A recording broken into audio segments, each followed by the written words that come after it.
If you feel your gun rights are under threat, well, they are. But there's an organization out there that's actually protecting them in multiple ways. Josh Langford, Market News First. Just recently had the pleasure of covering an event put on by Texas Law Shield here in Fort Worth, Texas.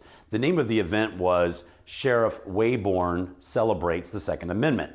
And boy, they were celebrating it. More important, they were celebrating the fact that they have the ability to protect people that are in a position to defend themselves.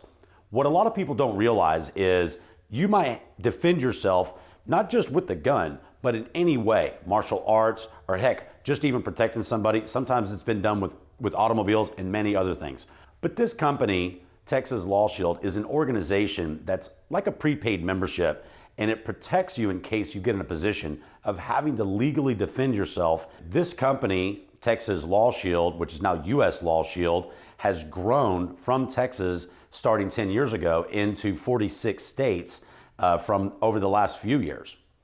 Texas Law Shield works closely with law enforcement, I think initially because of two reasons. When you're a police officer, you're actually covered on the job with a legal defense fund that protects you for doing your job, especially if you have to draw a firearm or use force to protect yourself or citizens in the case of, well, mass shootings out there. But when law enforcement is off duty, where do they go for protection? A lot of them are starting to go over to Texas Law Shield because they have a legal defense already prepared, lawyers on call, and it only costs $11 a month. The other thing that I became aware of is how many law enforcement officers in the law enforcement community is actually pro citizens carrying guns.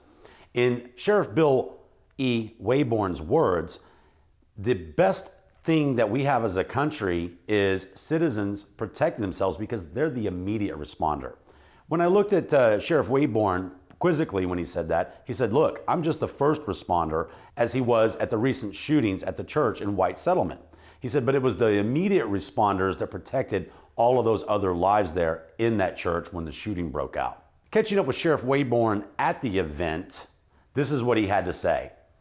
The illumination I wanted is where did we come from, which was our founding fathers, and what was their intent about individual responsibility, particularly gun rights, and tried to express to them that those people that wrote the Constitution believe that all citizens should be armed, they should be trained up, and they should be able to defend themselves.